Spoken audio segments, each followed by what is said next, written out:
Welcome back, everybody. And in today's video, we're going to do something a little bit different. We have just signed Ederson for £35 million. And I thought, what better way? Well, you probably don't know about Ederson. Neither do I, to be honest. Which is why at the same time, we're going to watch an Ederson compilation and break down what is he all about. So this is apparently one of the better compilations. So yeah, let's just get started with it. So we're going to be looking at what his first touch is like, what his control is like in tight spaces, and how he can actually contribute. That's a good goal, to be honest. Now we're looking at, okay, good passes, but again, movement, right? Movement's another thing. You can get past players, all right, but then there's this whole myth that, well, he can't play with the ball. Now we're going to see whether that's true or not, because looking at it now, okay, that's a good challenge. But then again, finally, I think Europa League final. But the thing with challenges is that you don't always need to make a challenge unless really you need to. So certain players like Casemiro, they don't make challenges. But he's scoring a few good goals. But if you really look at his stats, he's only got, 2 goals. So we're not looking at his goals rather overall play. How does he build up? See, cute touches, sure. But do you get that kind of space in the Premier League? Right, that's what the whole problem will be, all in our minds. So okay, this is Barcelona, cute touches again, but like I want to see him progress with the ball, because one of the biggest selling points of his is that he has a lot of progressive passes. So from here, what I'm seeing with Ederson is he's a ball winner, right? Something like what they hype up with Matheus Fernandes. That's pretty cool. But okay, so he puts in crosses sometimes. Now, okay, see, this is the kind of thing I like. So right there, we're going to rewind that. So over there, what we see here, right, managing in the tight spaces, this is what we like to see. There you go, one juke and then pass, move. That's it, like simple, smart football. That's what we like. That's a goal. If we see one of those goals in the Premier League, all of us are enjoying it. Remember, guys, the main point is the selling price is just £38 million. He's ghosting in. This is across many seasons, by the way, so let's not just think this is just this season. This is Ederson, what Ederson's all about.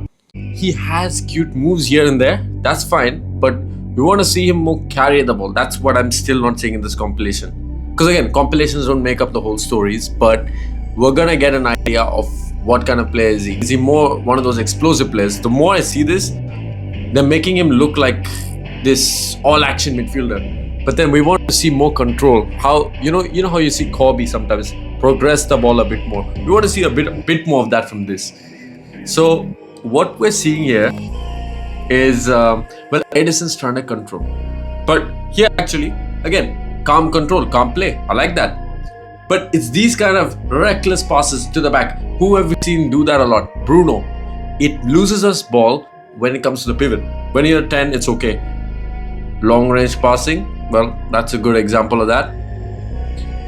In-line breaking passes, alright. And we're seeing more of these. We're seeing a lot of Ederson right here. So he can switch the ball. But switching a ball, well, it's not the hardest thing to do when you're a professional footballer, that is. But it's these kind of things. You see how he just evades trouble right there. That is what we can see. Yeah, just simple and then pass it on. That's it. That's what we want from Ederson. So I'm seeing a midfielder who can complement Corby, not probably in the way that you think, more in the style of just thinking of Palhinha and a Fred, like somewhere in between. Because he does the tackling pretty well. At the same time, he has passing, he runs through, box crusher at times. And you're seeing a player, you know what, even saying a Fred might actually be a discredit to him, because the more I see him, he does have an all-round game. He does have a pretty good all-round game. To consider, this is a player who's played in the Champions League, who has won the Europa League, and 27 years old, 38 million. We're going to cover a few more things. But what we're seeing here is a player who can do quite most of the things that we would expect from a backup midfielder at United. So you see right here, he is like galloping forward. That's good. That's good to see. And the thing is the space he picks up. So see, now that we have to point that out for a second, because we can talk about the good things, but you see things like that, You don't have to, when you're in this position, right? So Ederson here, try to take a touch, pass it back or into space here. That's what he should be doing. But doing that is a high risk with low ratio to reward. That's the problem here. See, now Ederson goes here. Now, does he get past? Probably not, which is why the compilation clipper cut it right there. So he's taking a low risk or a high risk but low reward situation right there. And that's what we don't want to see in the Premier League, because we know one thing in the Premier League, those kind of decisions get punished. Which is why you see even Casemiro sometimes struggling, because when you try to do those cute touches, it works sometimes, but then when that's your game, it becomes kind of a problem. Anyways, going back to the rest of it. We're watching. Okay, again, a bit too scatty on the ball. That's a problem. Good finish. Again, we're not here to watch the goals, because some players will score goals, some players, but it has to be a consistent source of goals. Okay, so this is showing he has all-round appetite for goals or whatever. Heading is fine. Then again, I'm looking at the positioning of the defenders, and it's not the tight. It's not the tight, compact structures that you see in the Premier League. That's what I'm seeing. This is from the Serie A, by the way.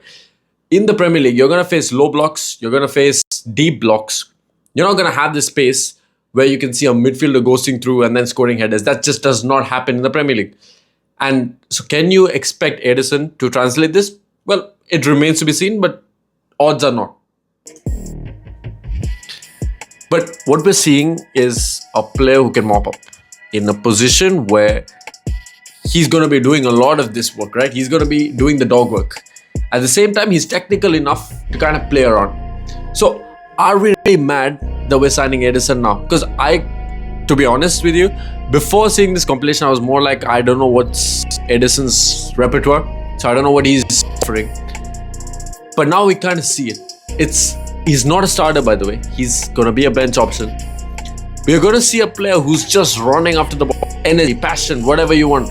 He's not probably going to be the most technical midfielder, but he's not an Ugarte. People comparing Ederson and Ugarte, you got to watch this compilation just for the fact that you're seeing him be clever in certain situations. Sure, sometimes he rushes the ball. See, that's a good example of how he evades danger instantly. Instead of what Ugarte would do, where he'd take another touch and dribble further, he takes a pass instantly. So we're seeing a player who's clever enough in positions to kind of get ahead of his man. And he's clever enough to find situations where he can score as well. But we're talking about a player who can really find spaces, there you go. There you go. That's the one. Watch how he manipulates the ball right there. Okay? So there's one man right on him. He's moving away. There's one man following him right over here. So essentially you have two people eyeing him right now. You have one guy here, and now this guy dashing right at him. He gets past him once, and now, and then second man's coming right in front of him. A back flick, and then now you have space. And now he wins a foul. So he's got past three men right there. And this, guys, is what I call, you can't compare Ederson to Ugarte. For this simple reason, have you ever seen Ugarte move like that? Now, people are going to say, but it's Serie A. There's a Champions League, by the way. And anyways, even if it doesn't matter who it is, we're talking about what attributes Ederson can offer in our team. Given that he's not even going to be a starter most likely, because we're going to get Matheus Fernandes. We're probably going to get a midfielder, a marquee midfielder anyways. We're talking about, think of this guy as not a Casemiro replacement. Think of him as an Ederson replacement, or a Fred, or like we want to say now, Manuel Ugarte replacement, because we're going to get other replacements anyways. We're going to think of him as a Manuel Ugarte replacement. So how much of an upgrade is he on Ugarte? For the price, for the age, for the wages, all that we're going to look at. But just performance-wise, you see that he's way more technical than what Ugarte is. Let's see. See, I've seen a couple of these long-range passes, which is a good sign given the fact that Corby is a short passer, and then you'd expect Ederson to be the long passer, which is a good indication of, a well-rounded, balanced midfield. We need that. Now, do we expect him to play in a double pivot? Probably not. We're probably going to play him in a three, right? A three-man, like an 8 system where we have 3 8s. And wow. See, it's these kind of things. He's winning fouls, but in smart ways, right? Moving the ball, manipulating it. Well, he's using his pace perfectly. This is what we need to see on a regular basis at United as well.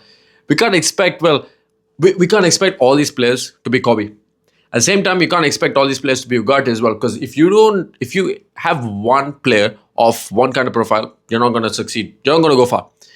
You need a player. They need to be technical, right? There is a certain technical flow you need to play for Man United. But this is fine. For 38 million, this is fine. I don't know what you guys are thinking, but from what I'm seeing a player who could actually translate his game to the Premier League. Now, because most of what I've been seeing till now, online and everything, is just him bodying players. Oh, he's physical enough to play the Premier League. But this shows you that Ederson has more. Again, this is a compilation, so you can only take aspects of it. But it's more, look at this. For the next couple of minutes, we're going to just look at his first touch. We're going to look at how he takes the ball in his first instance, right? So, okay, right there, that's not bad, right? You push the ball forward, you move it, all right. And it's the switches that we're looking at here as well.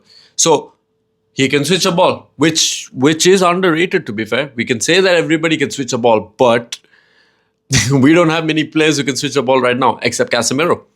So, it is an underrated skill. And I don't like it when players are doing too many tricks per se. But he's not doing tricks. He's manipulating the ball, moving out of space, out of danger. That is what we need, right? And putting yourself in dangerous situations on a regular basis, that is where the problem comes. Where even though he has all these problems, right? We're looking at, okay, right there. Now, he could have probably played it back, right? He could have turned completely and then played it back. He was lucky with the flick. We see a lot of flicks with Ederson. Now, that could actually translate pretty badly. Though it's good, getting out of danger and all that. We're seeing these kind of flicks on too regular basis. Wait, right there. So, yeah, that's cute. Playing a flick right there. Or you get out of danger, whatever, blah, blah, blah. But we're talking about in the Premier League where midfielders are clamping you instantly. They don't give you the time to flick about, trick about, whatever. So, if we were to see him do this in the Premier League at any point, you would see a lot of turnovers, right? We can talk about Syria and pass completion and all that, and some of the stats with Ederson are pretty good. But I see a lot of flicks. Now, is this maybe bias of the compilation maker where he thinks, well, I'm going to show flicks and tricks so that people think, oh, wow, he's a good player just because of the flicks and tricks? Maybe. So we'd have to still see a couple of games. But then from what I'm seeing on the whole, Ederson looks like a really good buy. It is like for 38 million, come on, right? Situation. And that is what kind of worries me.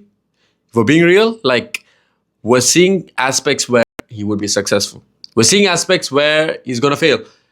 But I think all in all, I'm probably giving this a 7.5. You could even say 7.58 for the role that he has. Again, this is goal against Barcelona. Whoa, what a goal. And I think, yep, that is about it. So we're just seeing an 8, right? This is not a 6. This is not a Casemiro replacement as everybody's been talking about. We're seeing an 8, a dynamic 8 who's technical, who's fast, who's going to offer you a lot, especially in these Champions League games. He's going to offer you a lot more than we normally think because we have not had a player like this since Fred. And I think we've been missing this heavily, especially in the European games, which we haven't been a part of anyways. I think we've been missing this badly. And so, you know what? Right now, comment down below. What would you guys actually trust Ederson to take on a bench position? Because for me, having watched Ederson now, having seen what his attributes are, what his plus points are, his negatives are, I still think we have a good use for Ederson for 38. Speaking of which, that is exactly what we're going to talk about now. So they're saying that Ederson could be done for under 38 million now. So if we're talking about under 38 million for a player like Ederson, having seen the attributes that he can offer, right? Name me one player you could get for 38 million with having won a European trophy of any kind, having played in the Champions League multiple years, we're talking 2-3 years, having had an age of 27, having been in and out of the Brazil squad, and played for Atalanta, one of the most attacking sides in Europe under Gasperini. So we're talking about a player who has experience with If you ask me, one of the best Italian coaches around right now in his past. For 38 million.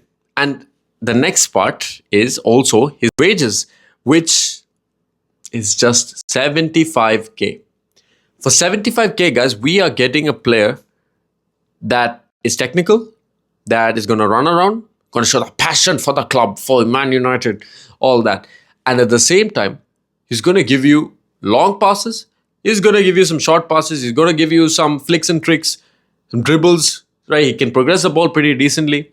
And even he comes up with a couple of goals as well here and there. So you could say he's the all-round package, but we can already see there are some flaws. Can he translate this? Because Syria being one of the slowest leagues in the world, can he really translate that from the Italian league all the way to the Premier League? Now, that's a whole question all in itself. But anyways, having seen all this, what do you guys think about Ederson? Are you convinced? Are you not convinced?